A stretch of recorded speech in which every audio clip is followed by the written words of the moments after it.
যে হাসিনা যদি 2013-তে ইলেকশনে হেরে চলে যেতেন, কেউ কে গিয়ে শেখ মুজিবুর রহমানের মুরাল ভাঙতো আগে? না কিন্তু ফারুক ভাই আমার একটা কথা শুনেন, আমার কাছে আমি নরমাল বুঝি মুক্তিযুদ্ধ শেখ হাসিনার বা উনার বাবার সম্পত্তিও না, যদিও উনার বাবার নেতৃত্বে অনেকাংশেই মুক্তিযুদ্ধ হয়েছিল, পুরো অংশেই মুক্তিযুদ্ধ হয়েছিল, কিন্তু এটা কারো সম্পত্তি না রে ভাই, মুক্তিযুদ্ধ আমাদের সবার।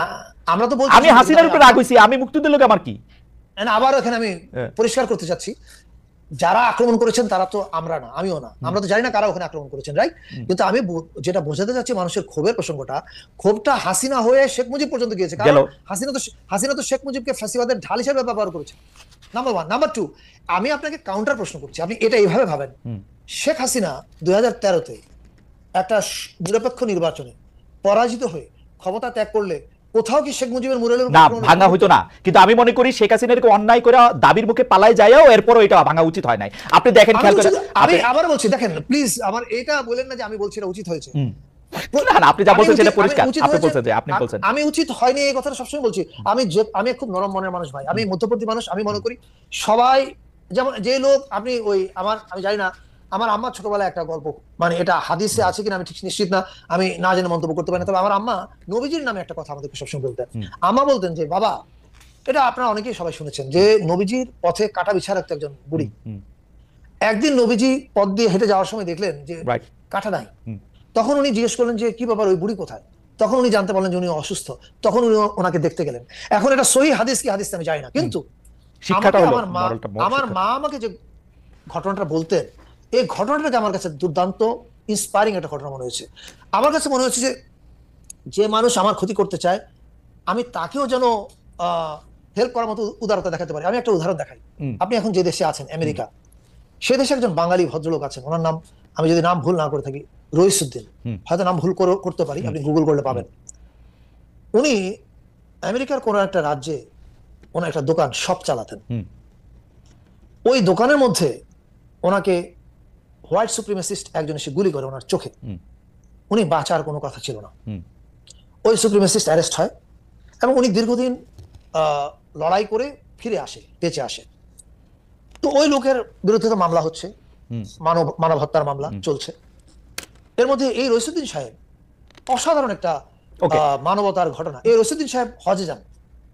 এবার হজ থেকে, আমি যদি ভুল না করে থাকি, আমি অনেকগুলো পত্রিকা পড়েছি ফলে আগে পিছিয়ে হতে পারে, হজ থেকে এসে উনি যে লোক তাকে মারতে চেয়েছিলেন, যার মৃত্যুদণ্ড হয়েছে, ঘোষণা করা হয়েছে, মৃত্যুদণ্ড বা যাবজ্জীবন বা সামথিং, আই থিংক মৃত্যুদণ্ড হয়েছে ঘোষণা, তখন ওনাকে উনি দেখতে যান।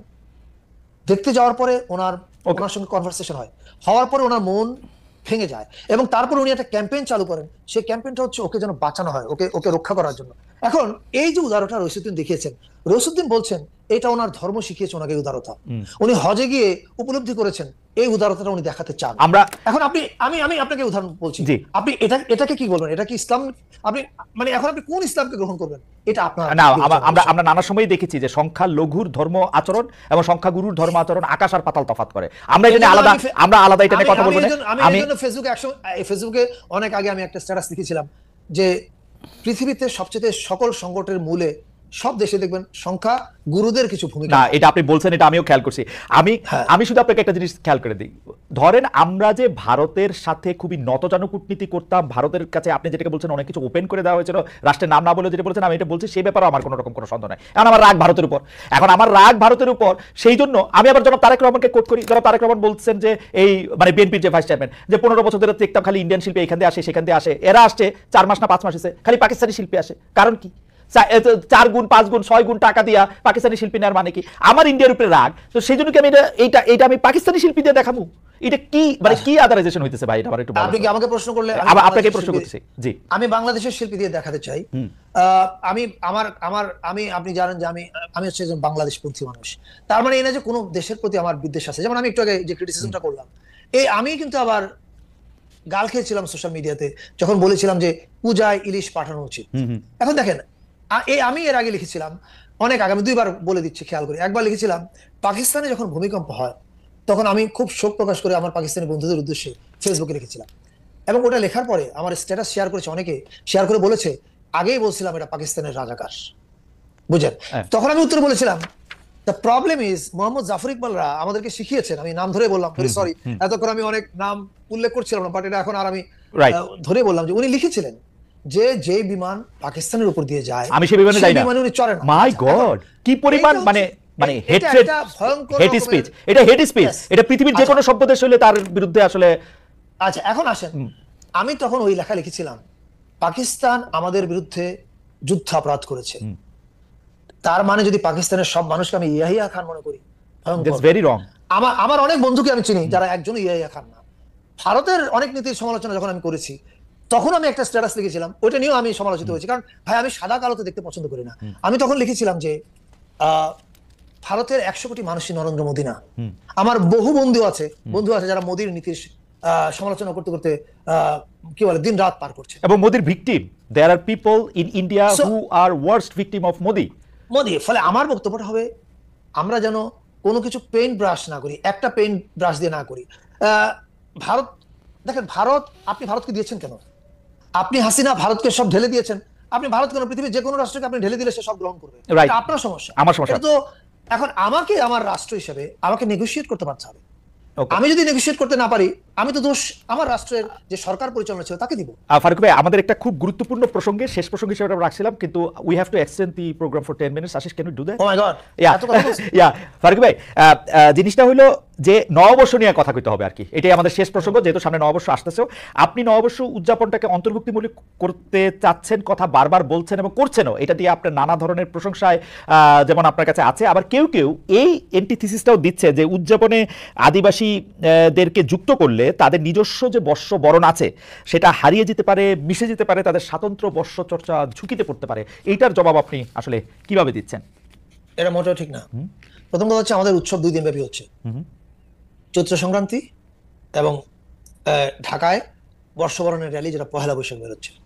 এখন চৈত্র সংক্রান্তি আসলে ট্র্যাডিশনালি বাঙালি এবং আমাদের দেশের যত অন্যান্য জাতিগোষ্ঠী আছে তারা পালন করে, চাকমা, মারমা, গারো, বিভিন্ন নামে, কেউ সাংরাই, কেউ বিজু, কেউ ওয়াঙ্গালা, বিভিন্ন নামে করে, কেউ ফাগুয়া। এই উৎসবগুলো সব জায়গায় হচ্ছে চৈত্র সংক্রান্তি 13 এপ্রিল, এবং এর মধ্যে কোথাও কোথাও আমি নিজেও যাচ্ছি, ফিজিক্যালি চেষ্টা করছি যেতে। আমার মন্ত্রণালয় কোথাও কোথাও কন্ট্রিবিউট করছে, পার্টিসিপেট করছে।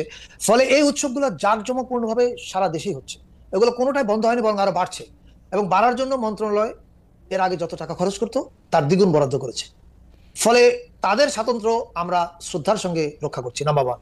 নাম্বার 2, ঢাকায় কেন্দ্রীয়ভাবে যেটা হচ্ছে শোভাযাত্রা বর্ষবরণের, এইটা আসলে মধ্যবিত্তদের চালু করা উৎসব। এটার ইতিহাসটা আমাদের 2 লাইনে বলতে হবে। এটা চালু হয়েছে যশোরের চারুপীঠে, শিল্পী শামীম ভাইয়ের উদ্যোগে। তখন এটার নাম ছিল বর্ষবরণ শোভাযাত্রা। এবার শামীম ভাই যখন ঢাকা পড়তে আসলেন, তখন উনি ওনার চারুকলার বন্ধু বান্ধব সবাইকে মিলে উৎসব করলেন, তখন এটার নামটা হয়ে গেল আনন্দ শোভাযাত্রা। এই নামে কিছুদিন চলার পরে, আমার সালটা মনে নাই 95 বা 96 এরকম একটা সময়, ওয়াহিদুল হকের পরামর্শে এটার নাম করা হলো আবার মঙ্গল শোভাযাত্রা।